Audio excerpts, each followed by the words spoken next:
Hello, welcome back. In terms of continuity, this will be the last vlog before the actual Bulldog Gear challenge itself. Isn't that something? We got through them, here we are. Obviously we'll do a wrap-up vlog afterwards with some footage of me performing the challenge itself.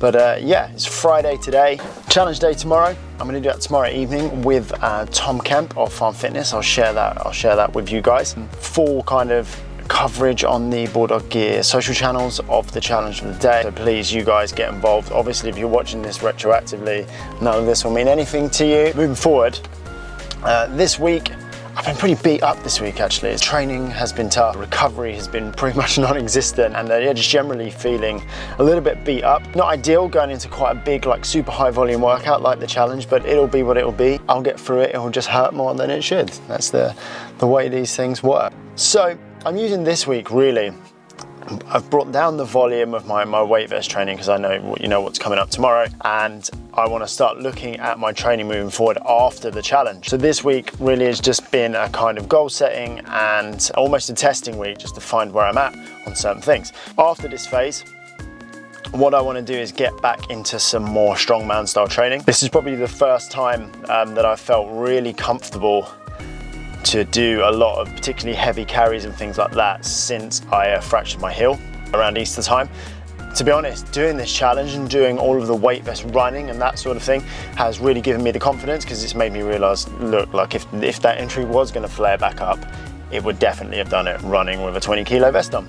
So that's pretty good. Quick recap, in terms of my heel itself, I fractured my heel back, I think it was March or April time. To be completely honest, yeah, it did put me out of the game for a little while, which is pretty annoying, but it was pretty fortuitous as I'd been nursing a back injury, a disc injury since the previous summer, which I was kind of just, I'd settled into the fact, this is what it is. I'm gonna do recovery work whenever I can and just train around it and just, try and do what I can on the days I can. Actually having the heel injury, which meant, well, I couldn't put any weight on my foot, which made like any loading, any spinal loading really difficult. That really did give me that kind of circuit breaker I needed, I think, to really completely kind of get into a much better place with that back injury. So every cloud has a silver lining, right?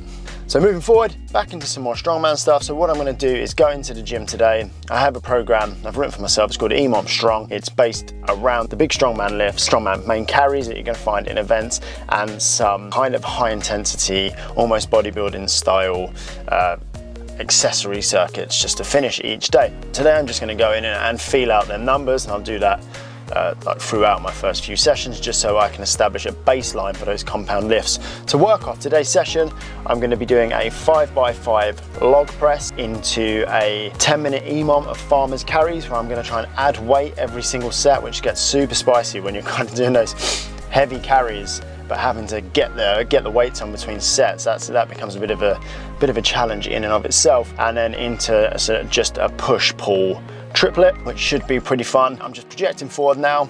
Thought I'd give you a little bit of an insight into what I'm going to be doing after the challenge. Yeah, hopefully there's something at least entertaining in there. So yeah, let's head to the gym now and get stuck straight into those log presses. See you there.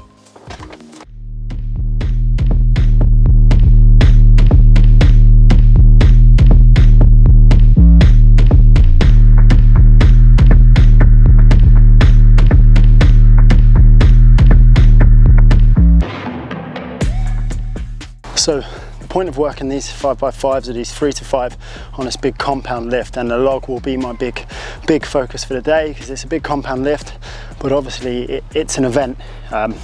It's an event lift, so log lift, it's giving me that big press, but at the same time I'm getting that familiarization, that specificity with strongman training. But the reason for doing the 5x5 on this E2 mom, traditionally in strength work, you might rest, say, 2 to 3 minutes to recover between your sets. I really like having that nice structured, it's gonna take me just under 10 minutes to get through these 5 sets, whatever it takes. The rest period is gonna be slightly shorter, you're looking at like 90 seconds, but it does kind of also veer into that kind of metabolic stimulus area. And when we look at strongman competitions or any sort of functional fitness competition, you're going to have that element of working to failure and beyond with rest pause. You're going to have these max rep 90 seconds or 60-second bouts. So having that slightly shorter rest period, whilst it might compromise your strength gains kind of in the short term, it probably pays off, or definitely for me, I believe it pays off in the long run. And especially if you're trying to kind of keep other elements of your training intact, not just out and out strength. 3 to 5 reps every 2 minutes with a log with the same weight after my warm-up weights. And once I can hit full 25 reps in that 10 minutes, I'll add some weight. But that's what we're working towards today. Moving on now to our carry, which is a farmer's walk today.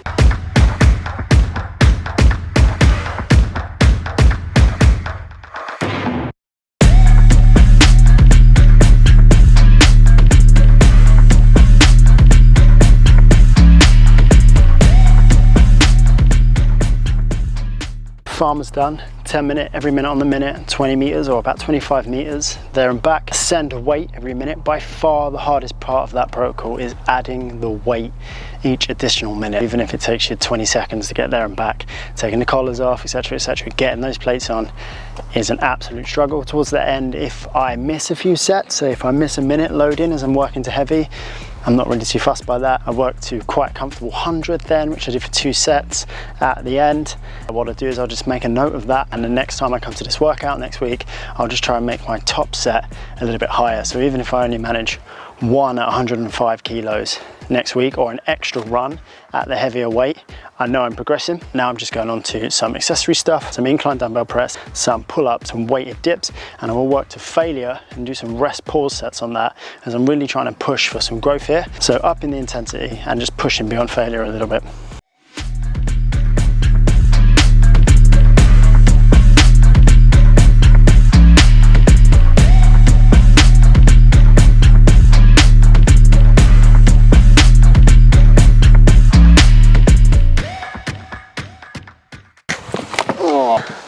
And we are done. That little high intensity circuit at the end there, like high intensity in the bodybuilding sense of the word, not the functional fitness sense of the word. It's pretty tough actually. My bicep tendon is playing up quite a lot, probably due to the huge jump in volume of weighted pull-ups, and a pretty tough week on site actually. So after this, after the challenge next week, I'll be able to sort of curve it off a bit. Funnily enough, the pull-ups didn't feel too bad. It was the eccentric on the dumbbell presses where that's really starting to feel them. But dips felt great, pull-ups felt, you know, I've been doing them in a 20 kilo vest, so they always feel great if it's body weight only. All round a good session, good baseline numbers moving into my next phase. And yeah, it's the type of training I love to do. It's a mixture of that pure sort of dog work with more like old school traditional bodybuilding stuff. If you do it at the right intensity, you tick those sort of metabolic boxes as well, particularly with the EMOMs, and it kind of steps up in intensity throughout the workout. You get your strength work in, and then you do them carries, and you know, you're literally tanking and changing weights really quickly, working every minute on the minute. It's pretty non-stop. And then to move straight into the bodybuilding work also just ticks a lot of boxes. We'll have one like out and out conditioning day on Wednesday, and chuck in a little bit, you know, sporadically some Metcon type stuff around it. But all in all, the goal now, I think for me, of the back end of this Bulldog challenge is strength, put some weight back on, and yeah, see where that finds us sort of going through the summer and into the winter. I do have one quite big endurance goal on the horizon, so I'll be keeping my toes in the water there. But yeah, I'll just be having fun with it. Guys, it's the challenge on Saturday. Good luck to everyone taking part. We will be reposting, etc, throughout the weekend. If you can't get it in on the Saturday, don't worry too much about it. Just do it whenever you can, on Sunday, on Monday, Tuesday. But please share it with us, hashtag the Bulldog Gear Challenge. Tag us in everything you do. There's still that £1,000 worth of products to be won, so keep the tags coming in. I'm really looking forward to sort of climbing in the hole with this one, because it's been a while. See you there.